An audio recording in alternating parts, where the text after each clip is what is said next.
Hello everyone, welcome to my YouTube channel pharma researcher. तो आज है day 12 daily pharm MCQ do series का, जिसमें हम डेली के 20 एमसीक्यू क्वेश्चन सॉल्व करते हैं, जो कि different previous year question papers and reference book से लिए जाते हैं एंड सभी अपकमिंग एग्जाम्स के लिए इंपॉर्टेंट होते हैं। सो चलिए स्टार्ट करते हैं आज के पहले क्वेश्चन से। पहला क्वेश्चन है, potentially life threatening adverse drug effect may occur due to। So life threatening adverse drug effect जो है वो इनमें से किस पर्टिकुलर कंडीशन के साथ देखने को मिल सकता है। तो broncho constriction in asthmatics due to non steroidal anti inflammatory agents. So ये आपका एक लाइफ थ्रेटनिंग एडवर्स इफेक्ट है कि non steroidal anti inflammatory drugs अगर अस्थमा कंडीशन में लेंगे तो उस केस में ब्रोंको कंस्ट्रिक्शन हो सकती है, जिसकी वजह से लाइफ थ्रेटन जो है कंडीशन अराइज हो सकती है। तो यहाँ पे आपका ऑप्शन ए जो है वो ये करेक्ट आंसर रहेगा। नेक्स्ट क्वेश्चन है, a drug with high affinity for receptor and high intrinsic activities. तो एक ऐसा ड्रग जिसमें एफिनिटी रिसेप्टर के लिए हाई है एंड इंट्रिंसिक एक्टिविटी भी इसमें हाई है, means affinity and intrinsic activity दोनों ही हाई है। इस टाइप के ड्रग्स को कहा जाएगा एगोनिस्ट। यहाँ पे आपका ऑप्शन ए जो है वो करेक्ट आंसर है। जबकि एंटागोनिस्ट की बात करूं तो एंटागोनिस्ट ऐसे एजेंट्स होते हैं जिनका खुद का कोई इफेक्ट नहीं होता है, लेकिन ये एगोनिस्ट के एक्शन को ब्लॉक कर देते हैं, मीन्स इनकी एफिनिटी रिसेप्टर के लिए हाई रहती है लेकिन इंट्रिंसिक एक्टिविटी नहीं होती है। देन पार्शियल एगोनिस्ट, इनकी आपकी पार्शियल रिसेप्टर के लिए एफिनिटी भी पार्शियल रहती है एंड इंट्रिंसिक एक्टिविटी भी जो है वो पार्शियली रहती है।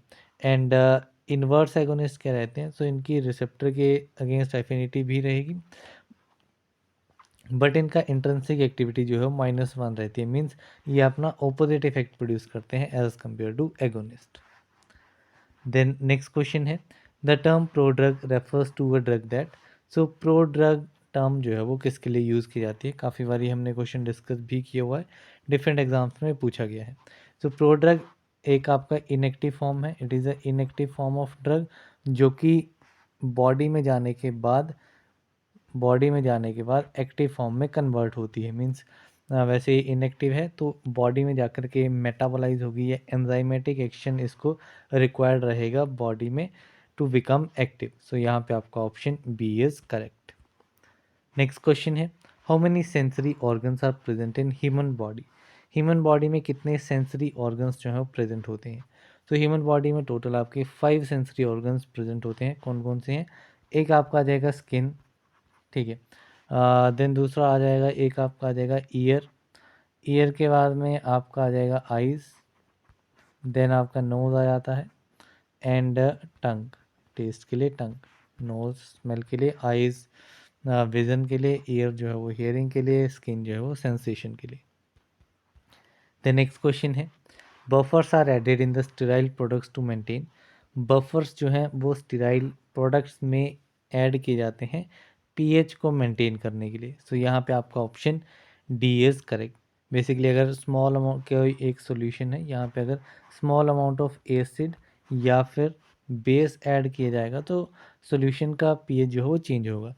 इस पीएच में स्मॉल अमाउंट ऑफ एसिड या बेस ऐड करने से पीएच चेंज ना हो, इसलिए बफर सॉल्यूशंस को सॉल्यूशन में ऐड किया जाता है। साथ में आपके दो टाइप्स के रहते हैं, एक आपका एसिडिक बफर रहता है।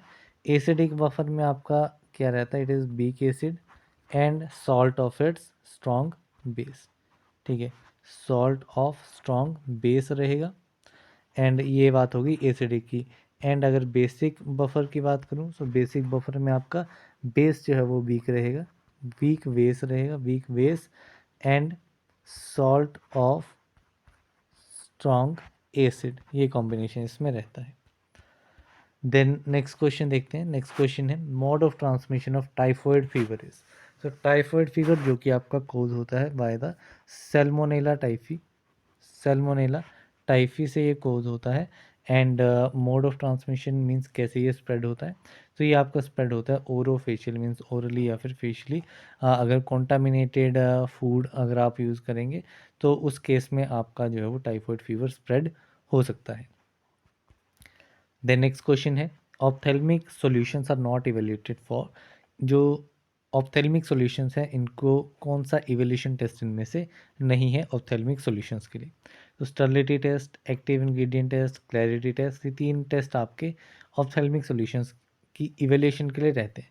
लेकिन पाइरोजन टेस्ट जो है वो आपका ऑप्थेल्मिक के लिए नहीं रहता है, ये आपका जो है वो पेरेंटल प्रोडक्ट्स के लिए रहता है बेसिकली। पेरेंटल प्रोडक्ट्स के लिए पाइरोजन टेस्टिंग, बायोबल माइक्रो ऑर्गेनिज्म की प्रेजेंस को चेक करने के लिए पाइरोजन टेस्टिंग पेरेंटल फॉर्मुलेशंस में रहता है।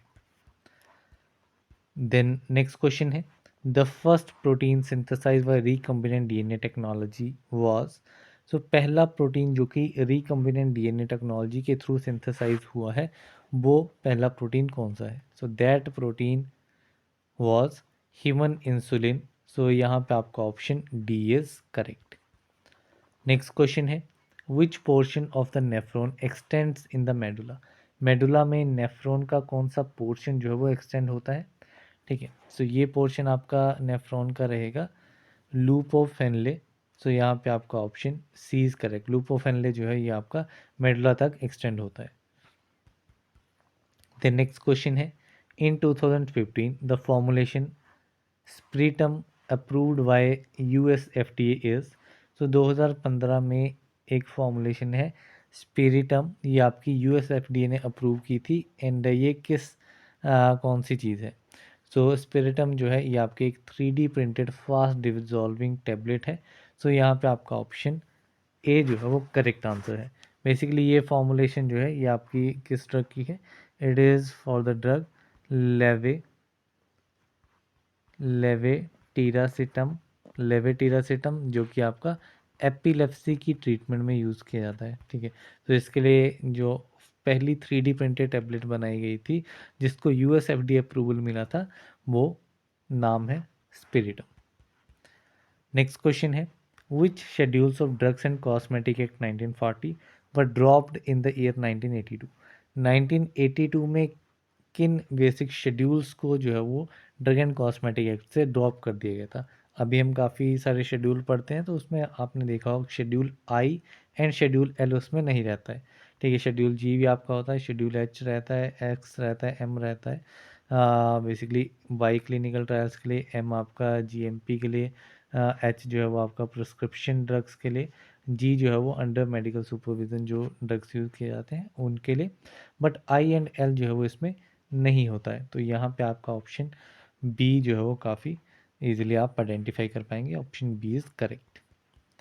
नेक्स्ट क्वेश्चन है, vanishing cream is an ointment that may be classified as.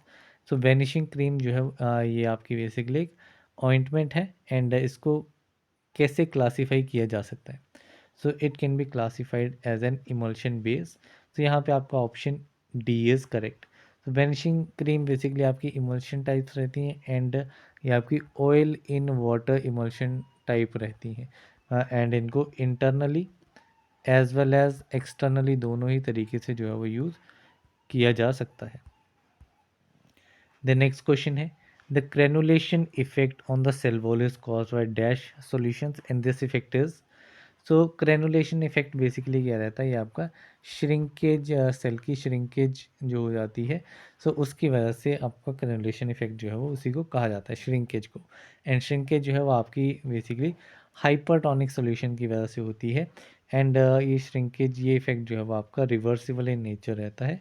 तो जब हाइपरटोनिक सॉल्यूशन आपका सेल को हाइपरटोनिक सॉल्यूशन में ऐड किया जाएगा तो वो आपका श्रिंक हो जाएगा। ठीक है, एंड जैसे ही सॉल्यूशन एनवायरनमेंट चेंज होगा तो वो आपका नॉर्मल फॉर्म में आ जाएगा। तो ये आपका एक रिवर्सिबल प्रोसेस रहता है।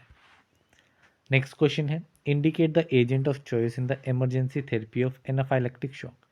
एनाफाइलेक्टिक शॉक की जो इमरजेंसी ट्रीटमेंट है, ठीक है, एनाफाइलेक्टिक शॉक में इमरजेंसी ट्रीटमेंट के लिए एजेंट ऑफ चॉइस कौन सा है? सो ये आपका एजेंट ऑफ चॉइस रहता है एपिनेफ्रिन। बेसिकली आपका लाइफ सेविंग ड्रग है, जो कि आपका रहता है एड्रेनलिन। ठीक है, एड्रेनलिन या फिर एपिनेफ्रिन आप कहेंगे। द नेक्स्ट क्वेश्चन है, the enzyme that is responsible for the conversion of ATP to cyclic AMP. ATP की कन्वर्जन साइक्लिक एएमपी में होने के लिए कौन सा एंजाइम जो है वो रिस्पॉन्सिबल रहता है?